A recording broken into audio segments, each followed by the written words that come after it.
नमस्कार, आप देख रहे हैं जवाब तो देना पड़ेगा और आपके साथ में विजेंद्र सोलंकी।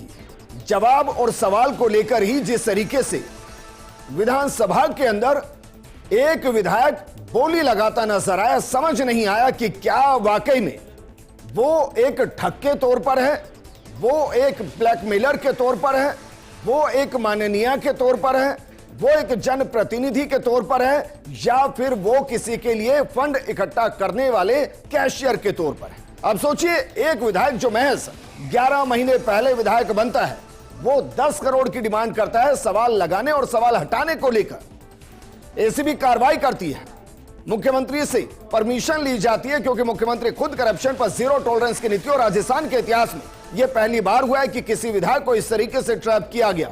विधानसभा अध्यक्ष बकायदा इसके बारे में जानते थे और इसीलिए सवालों को हटाने से इनकार किया गया।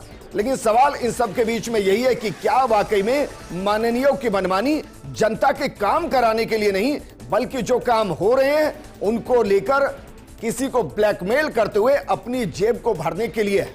और क्या 2 दिन के रिमांड में और कई खुलासे होंगे, क्योंकि एसीबी ने 7 दिन का रिमांड मांगा, लेकिन कोर्ट से 2 दिन का रिमांड मिला है। आज बात इसी मुद्दे पर कि इस तरीके की जो घटनाएं राजस्थान की प्रवृत्ति नहीं, अगर वो शुरू हो रही है तो इसको कैसे रोका जाए। मुझे राजनीतिक तौर पर फंसाया जा रहा है।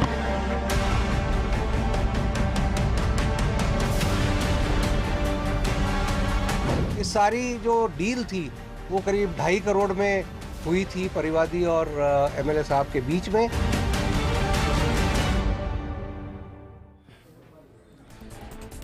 सोचिए, सारा 10 करोड़ मांगे गए, 2.5 करोड़ में सेटलमेंट, 1 लाख पहले लिया गया, 20 लाख लेते हुए रंगे हाथों धरे गए, और उसके बावजूद कह रहे हैं कि राजनीतिक साजिश रची जा रही है। क्या वाकई में किसी ने राजनीतिक साजिश के जरिए उनके हाथों तक वो नोट की गड्डियां पहुंचा दी, जिनको जब धुलवाया गया तो वो गुलाबी रंग नजर आया, जो करप्शन के बाद हाथों पर लगता है। क्या वाकई में साजिश है? और क्या यह भी मुमकिन है कि एक 11 महीने का विधायक बिना ऊपर किसी से पहचान रखे, बिना सिस्टम का हिस्सा बने, इतनी बड़ी डील कर दे?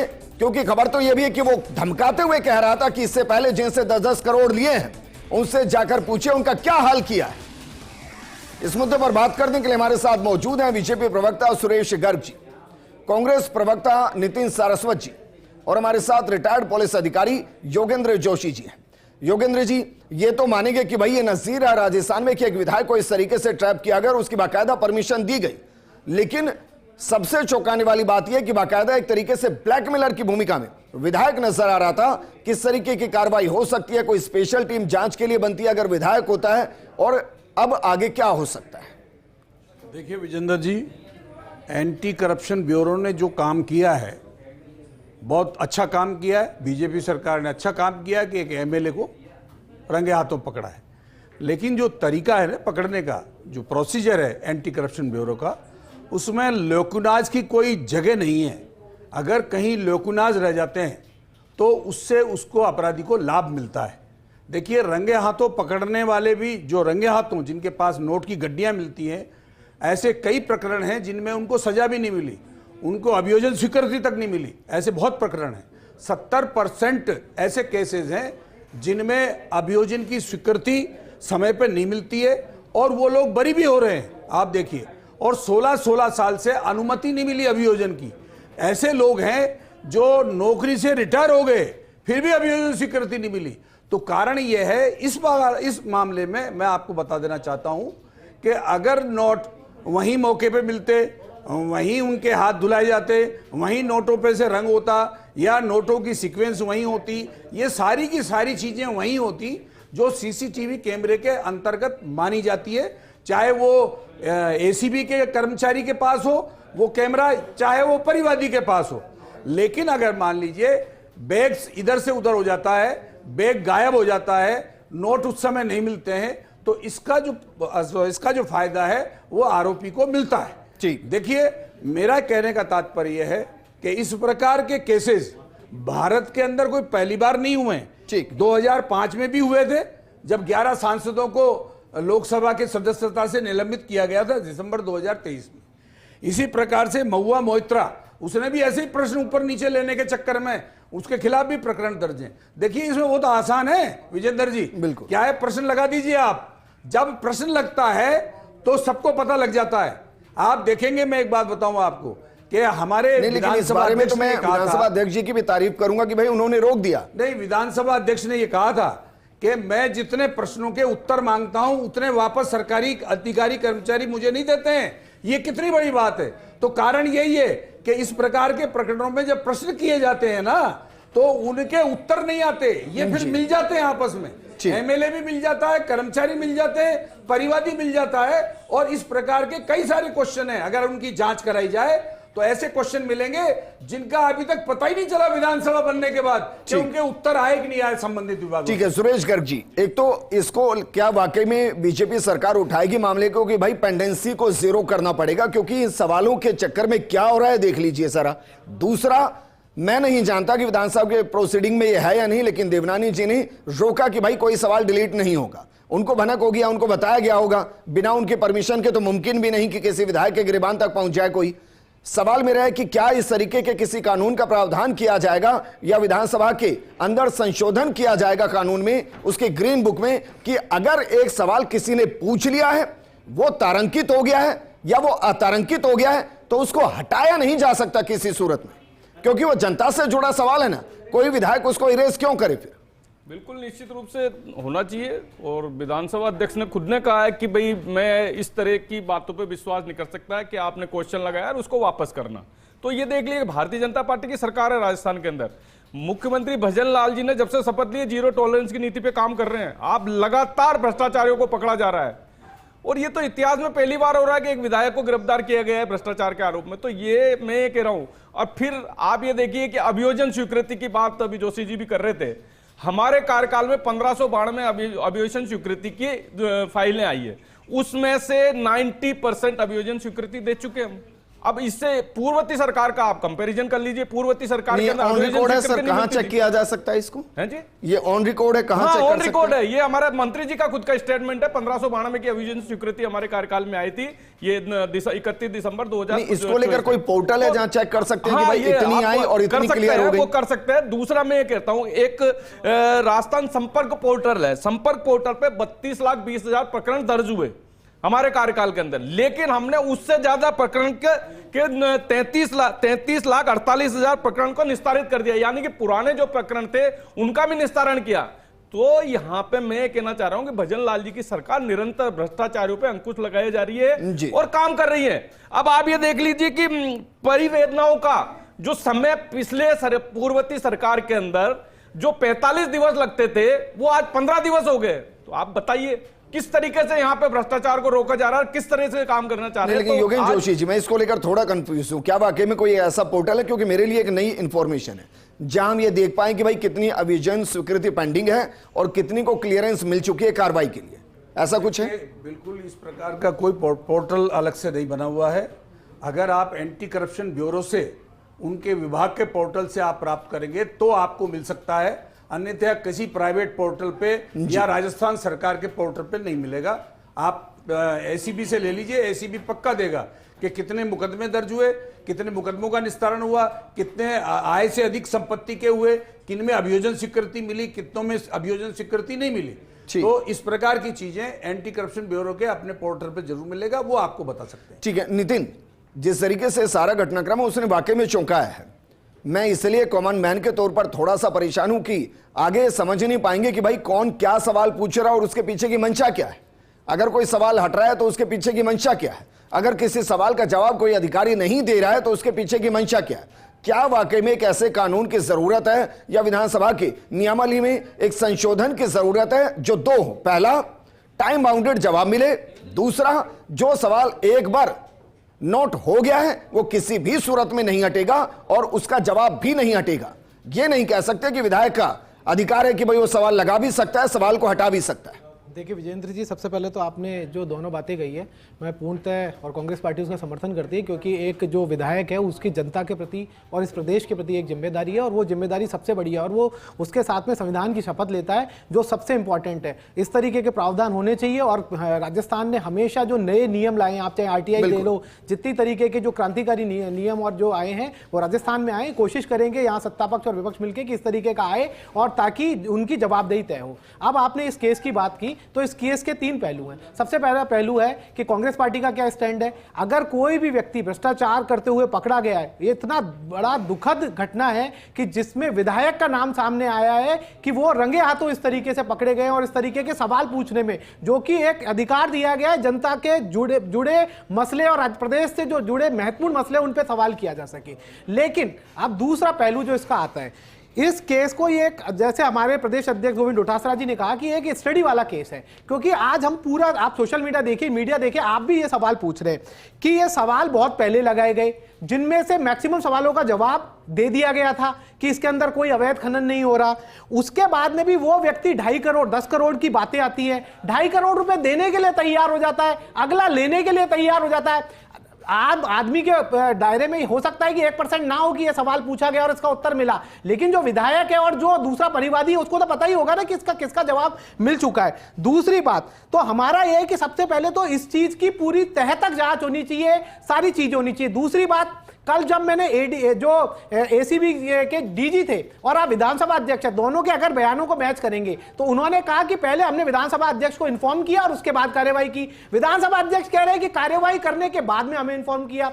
तीसरी बात, उन्होंने कहा कि हमें मुख्यमंत्री जी के संज्ञान में था। अब मुख्यमंत्री जी के संज्ञान में आप कार्यवाही कर रहे हो और उसमें भी जो पैसा है वो लेके फरार हो जा रहा है, तो आपने किस तरीके की तैयारी करी थी कि वो पैसा लेके ही फरार हो गया और मौके पे जो बताया कि इसके अंदर जो गैप रह गए, जो आगे परेशान करने वाले होंगे। जब आपने कहा कि हमने पकड़ा और आपको सारी चीजें पता थी और आपने इतना बड़ा ट्रैप किया जिसमें विधानसभा अध्यक्ष और मुख्यमंत्री जी को भी आपने शामिल कर रखा था, उसमें भी रंगे हाथों में आपने, तो यहां कहीं ना कहीं किसकी लापरवाही है, किसकी लापरवाही के कारण ऐसा हो गया, यह भी इंपॉर्टेंट है। तो सबसे इंपॉर्टेंट बात है कि इसकी पूरी तह तक जांच होनी चाहिए और जो जो दोषी है उनका होना चाहिए। दूसरा, जो 10 करोड़ रुपए देने के लिए तैयार हो रहे हैं, सब कुछ हो रहा है, उनकी भी जांच होनी चाहिए। 10 करोड़ नहीं, 2.5 करोड़ 10 करोड़ रुपए बोला, फिर लेकिन वही तो परिवादी बना, तैयार हुए ना, बातें जो हो रही थी, तो उनका भी जांच होना चाहिए। अब तीसरी बात जो सबसे इंपॉर्टेंट है, आज हम इस केस को लेके अगर हम छोटे से दायरे में करें तो राजस्थान की जनता के कारण से वो अन्याय होगा। आज अभी सबसे बड़ी बात है कि अवैध खनन की, और आप अवैध खनन में केवल राजस्थान हाई कोर्ट की, अभी बड़े बड़े दावे कर रहे थे, ये राजस्थान हाई कोर्ट की केवल 2 टिप्पणी जो पिछले 2 महीने 3 महीने में हुई वो मैं आपको सुनाना चाहता हूं।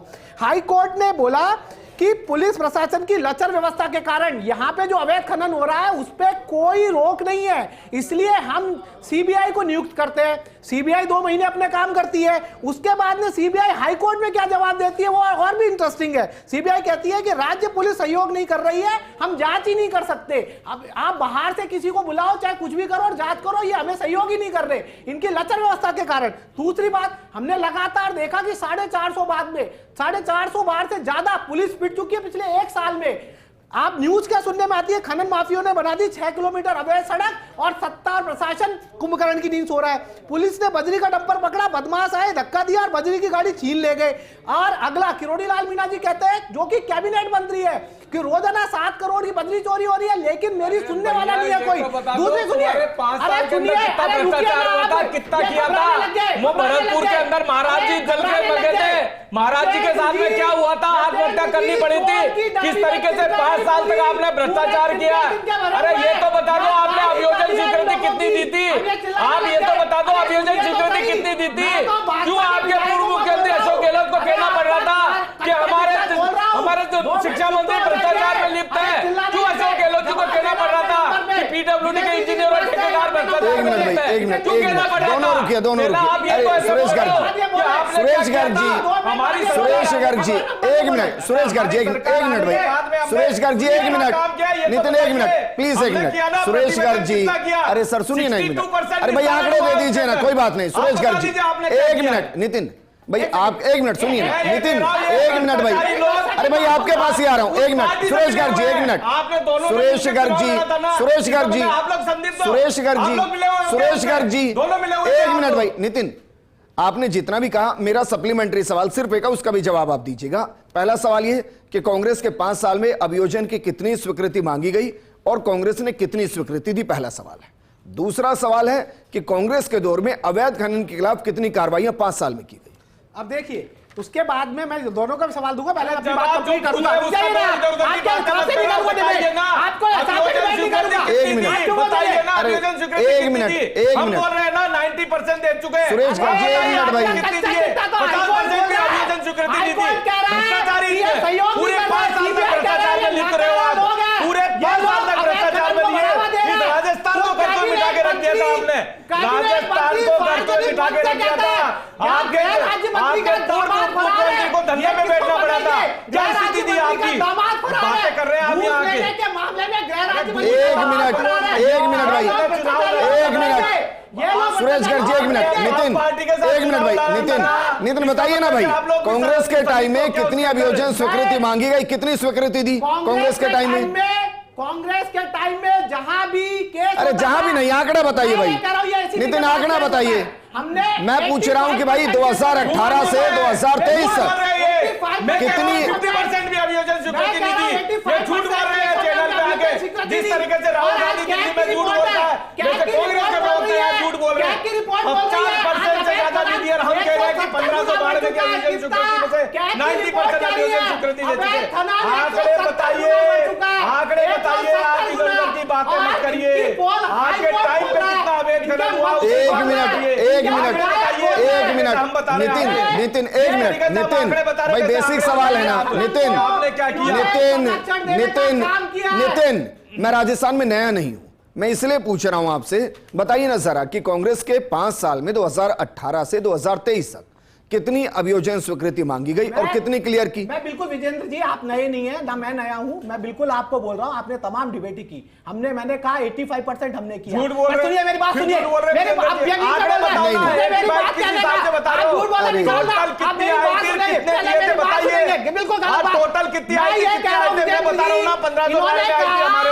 90% हम कंप्लीट कर रहे हैं। बताइए आप 1500 बार मारी, आपकी कितनी आई थी अभियोजन स्वीकृति के लिए? पैसे लेते थे, भ्रष्टाचार करते थे, भ्रष्टाचार करते थे। दोनों अलग बात है भाई, दोनों अलग बात है। एक मिनट, दोनों रुक जाइए भाई, दोनों रुकिए, एक मिनट, दोनों रुकिए।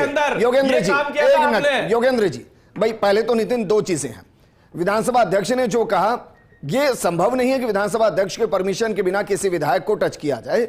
मैं व्यक्तिगत भी नहीं मानता और नियमावली में भी नहीं है, लेकिन उन्होंने जो कहा, भाई उन्होंने जो कहा, बिल्कुल मैं आपको, अरे मैं मान गया आपकी बात को भाई, मैं मान गया आपकी बात को, लेकिन उन्होंने जो कहा वो एक सामान्य प्रक्रिया है कि भाई एसीबी ने कार्रवाई की, उसके बाद बताया। ऐसे ही क्योंकि एसीबी मुख्यमंत्री को रिपोर्ट करती है तो मुख्यमंत्री को यकीनन पता होगा कि भाई ये कार्रवाई होने वाली है, और वैसे भी वो सदन के मुखिया हैं। अगर किसी पर कार्रवाई होगी तो बिना उनकी परमिशन के नहीं हो सकती। लेकिन योगेंद्र जी भाई, एक परिस्थिति बदलती है, सरकार के साथ बदलती है, जब सरकारें बदलती है। आपने क्या वाकई में महसूस किया है कि भाई सरकार बदलने के बाद अभियोजन स्वीकृति में देरी नहीं हो रही? क्योंकि जो सुरेश गर्ग जी आंकड़े दे रहे हैं कि भाई 15 दिन में हम निस्तारण कर रहे हैं, और कांग्रेस के टाइम में 45 दिन लगते थे, अभियोजन स्वीकृति नहीं मिलती थी, और उनके आंकड़े कह रहे हैं कि भाई 1500 में से 90% में हमने स्वीकृति दी है। तो ये बिना स्वीकृति के इतनी बड़ी कार्रवाइयां थोड़ी ना होती है। हमने तो नहीं देखा राजस्थान में इससे पहले। देखिए विजेंद्र जी, कुछ समय पहले की जो सूचना है, वो जो मेरे पास संकलित थी वो बता रहा हूँ कि कार्मिक विभाग के 93 थे अभियोजन स्वीकृति के, उसमें से शायद 25 अभियोजन स्वीकृतियाँ एक साथ हुई हैं अभी थोड़े दिन पहले, और 600 ऐसे प्रकरण हैं जो अभियोजन स्वीकृति के भ्रष्टाचार के जो विभागों के पास पेंडिंग है, उसमें से 465 मामले 52 विभागों के हैं। ये मेरी थोड़े दिन पहले की थी सूचना, जो मैंने अखबार के माध्यम से प्राप्त की थी।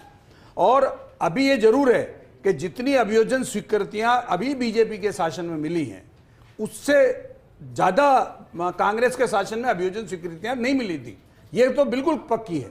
लेकिन जो अभियोजन स्वीकृतियां भारी गंभीर प्रकृति के प्रकरणों में जल्दी मिलनी चाहिए, वो उस प्रकार की नहीं मिली। वैसे जैसे आईपीएस का मामला है, आरएस के मामले हैं, तो उनमें अभियोजन स्वीकृति दे दी, लेकिन वो बहाल भी हो गए, लेकिन अभियोजन स्वीकृति मिल चुकी है उसमें।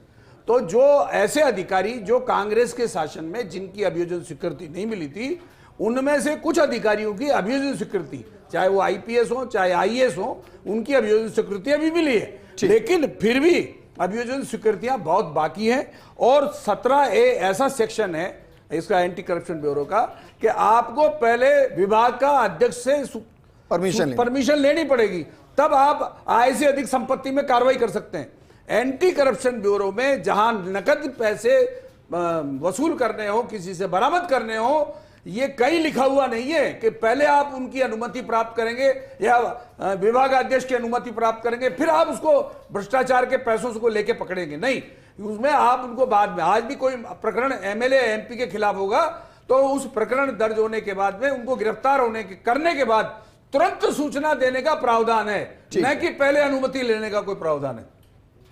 अच्छा, आप ये कह रहे हैं कि विधानसभा अध्यक्ष से परमिशन की जरूरत नहीं? नहीं, पहले अनुमति लेने का कोई प्रावधान नहीं, सूचना देने का प्रावधान है कि उनको सूचित किया होगा कि भाई हम ये कार्रवाई किया होगा। वो तो मुख्यमंत्री को सूचना दी होगी, गृह मंत्री ने तो उनको सूचना देना अनिवार्य है, लोकसभा में लोकसभा अध्यक्ष को सूचना देना अनिवार्य है। तो अब मेरा सवाल है, कई बार भाई जिस लकुना का आपने जिक्र किया, मैं एमएलए गिरफ्तार किए, लेकिन मौके से गिरफ्तार करते तो ये थोड़ी कि पहले वहां टेलीफोन करके बताएंगे साहब पकड़े कि नहीं पकड़े। हम कर देते हैं, उसके बाद तुरंत अनुमति प्राप्त करते। ठीक है। अच्छा, जिस लकुना का आप जिक्र करें कि भाई पैसा गायब हो गया, तो क्या प्लान बी नहीं होता है कि मानिए कि कोई पैसा लेकर भाग जाए तो उसको पकड़ने के लिए, मॉनिटरिंग के लिए कोई एक और टीम साइड में हो कि भाई वो उस पर नजर रखे? ऐसा नहीं होता?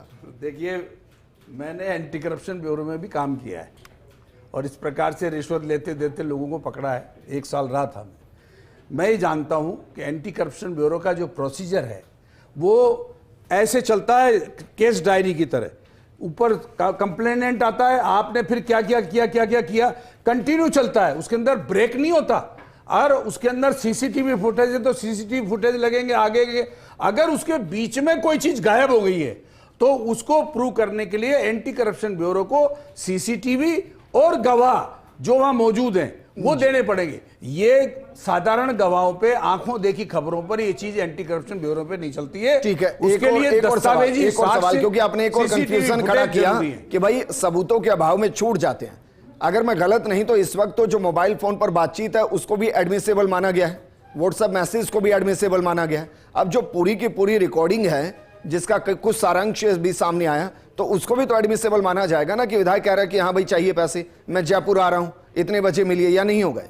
एडमिसेबल जैसे ही माना जाता है साहब, लेकिन उसके लिए वो चीजें जरूरी है जिसके लिए एडमिसेबल माना गया है। ठीक, अगर मान लीजिए मैंने ये कह दिया कि 1 लाख रुपए मैंने प्राप्त कर लिए और उससे प्राप्त किए, अगर वो 1 लाख रुपए नहीं मिलते तो मेरा एडमिसेबल करना वो मान्य नहीं माना जाएगा। ठीक, उस स्वीकारोक्ति के साथ मुझे एविडेंस भी जोड़ना पड़ेगा, तब जाकर के फिर जाके अभियोजन। मुझे प्रोग्राम क्लोज करना। एक और अंतिम सवाल, भाई जब परिवादी को पैसे देकर भेजा गया होगा तो बाकायदा सीरीज होगी, उसकी होगी ना सर?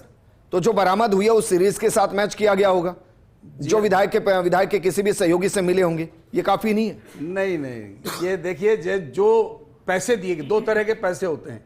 एक तो 20 लाख रुपए, या तो वो पैसे जो एंटी करप्शन ब्यूरो देता है जिसमें डुप्लीकेट पैसे होते हैं, वो पैसे, कलर लगा होता है। हाँ, नहीं कलर तो लगा हुआ रहता है, लेकिन पूरे 20 लाख रुपए नगद जो फ्रेश पैसे हैं वो नहीं होते। कईयों के पास क्या होते हैं, पैसे नहीं होते हैं रिश्वत के, तो एंटी करप्शन ब्यूरो अपने पास से देता है निकाल करके। और ये वाला जो प्रकरण है, अगर इसमें ये देखने वाली बात है, क्योंकि मुझे इसकी जानकारी नहीं है कि क्या ये वही पैसे बरामद हुए जो पैसे परिवादी ने इनको एंटी करप्शन ब्यूरो के माध्यम से इनको दिए थे, अथवा कोई दूसरे पैसे। देखिए, कलर हाथ में आना, जब कलर हाथ में आएगा तो वो कैसे आएगा? वो नोटों को पकड़ेगा, गिनेगा, तो आएगा कलर हाथ में। अब उस समय वो नोट भी उपस्थित होने चाहिए जो कलर आता है, नहीं तो कलर हाथों में आना तो विवाद का विषय बन जाते हैं। ठीक है, शुक्रिया हमारे साथ जुड़ने के लिए नितिन जी, आपका भी शुक्रिया, और सुरेश जी आपका भी शुक्रिया। हम कम से कम ये उम्मीद करेंगे कि विधानसभा में एक संशोधन जरूर हो कि कोई सवाल अगर एक बार लग जाए तो उसको हटाया ना जा सके, क्योंकि जिस तरीके से मामला है हर सवाल के साथ ये जवाब हर कोई पूछेगा। दूसरा, समय निर्धारण के साथ हर सवाल का जवाब मिले। हालांकि इसको लेकर विधानसभा अध्यक्ष लगातार काम कर रहे हैं। इस प्रोग्राम में फिलहाल इतना ही। नमस्कार। मुझे राजनीतिक तौर पर फंसाया जा रहा है।